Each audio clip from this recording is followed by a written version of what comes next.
Greg, thank you very much, Mayor, members of council. I'm also a proud Camas resident, so I'm happy to be here and speaking to you this evening. I don't have any slides for you. I would just like to provide a little context from C-TRAN's perspective. For those of you that don't know, I serve two roles currently in Clark County. I'm the Chief Executive Officer of C-TRAN, but I'm also the Chair of the Board of Directors for the RTC, for the Regional Transportation Commission. So,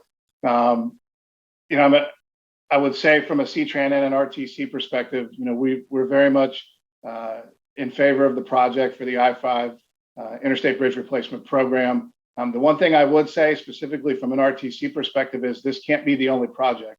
When we've moved forward with the I-5 project and we're ready to start construction, we really need to be able to look at other corridors within the region that may require additional crossings of the river, and I'm confident that we will get there.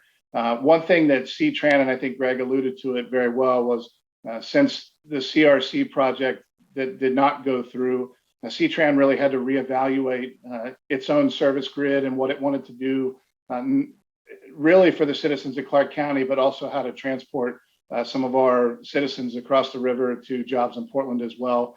And one of the focuses for us was, as we saw a lot more of those jobs move into Clark County, as we saw a lot more citizens and growth in population in Clark County, we really wanted to invest in our bus rapid transit, and we think that's been very successful for us along Fourth Plain.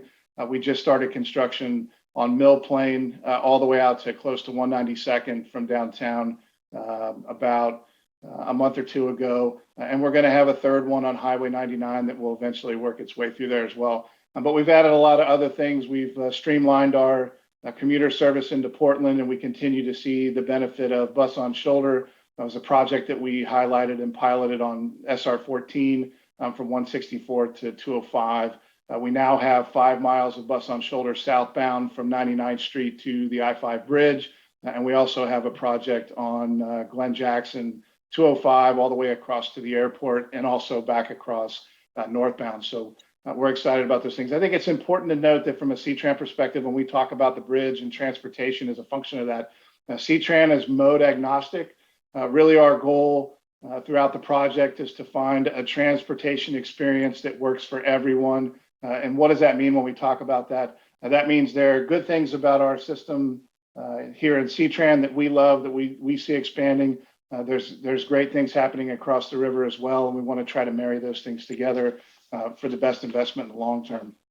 I would say, we talk about a data-informed process, and I think that's key. We want to gather that data from the community to really see the best way to inform the project. But from a C-TRAN perspective, something that goes along with the data information of the process is being able to look at factors such as the cost of transit options and how much taxpayer dollars we would need to borrow, not only from the FTA, but also locally to be able to match that. So we want to try to find a way that is the least impactful on citizens. And also the long-term impacts, and Greg talked about it, of displacement. Really, when you talk about things like tolling and some of the other items that also have impacts on the bridge as well.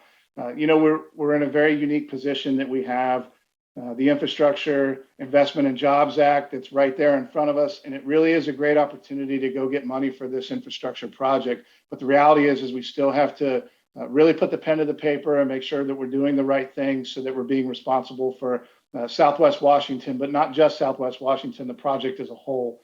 So when we talk about funding timelines and those things, we need to be very aware of what our long-term goals are. As Greg also mentioned, we're very interested in voices of the underrepresented, and we want to make sure that they're connected to the network properly.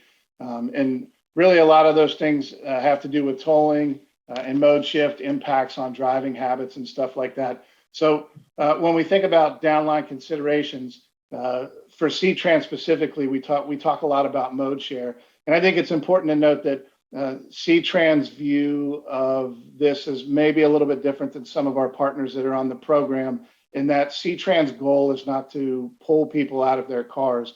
Our goal is to try to find a space within the mode share that provides the most opportunity for all of the citizens in the county or within Southwest Washington as a whole, so we can fill a space to provide equity across the board for people to be able to get to opportunities or to get to education or get to job access. Our goal is not to try to drive people out of their vehicles. that really speaks to the volume of the expanded transit network. How can we connect all of the great things we've done over the past couple of years to really streamline those opportunities and really make them a full-blown reality for us?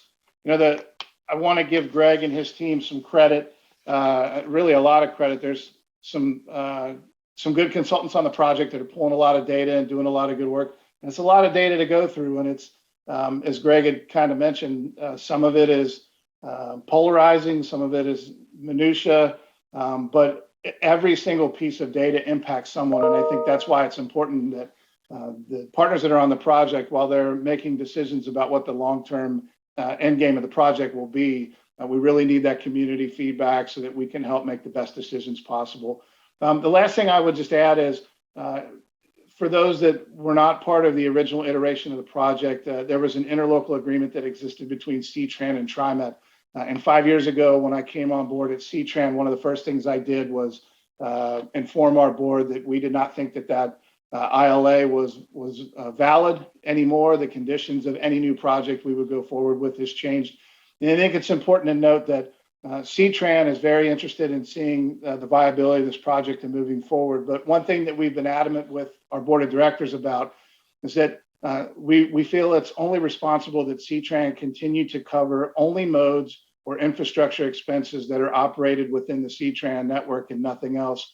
So we would not want to make a deal about using money from C-TRAN, from the C-TRAN reserves or from C-TRAN revenues to be able to really pay for other modes that would exist at other transit agencies. And I think that's important for us as we go forward, because as we want to combine our networks and we want to try to make the best decisions possible, we need to also protect the revenue that's generated at C-TRAN and put it forward for residents of Southwest Washington. And that's been a pretty open conversation with our partners, and I don't think it's any surprise to them. But I always like to sort of point out the difference between the funding structure for C-TRAN specifically within the original iteration of the CRC versus what we're having conversations about now as a function of Southwest Washington. But I'm very thankful for the opportunity to speak tonight. And I will, as will Greg, I believe, would be glad to take any questions that you have for us.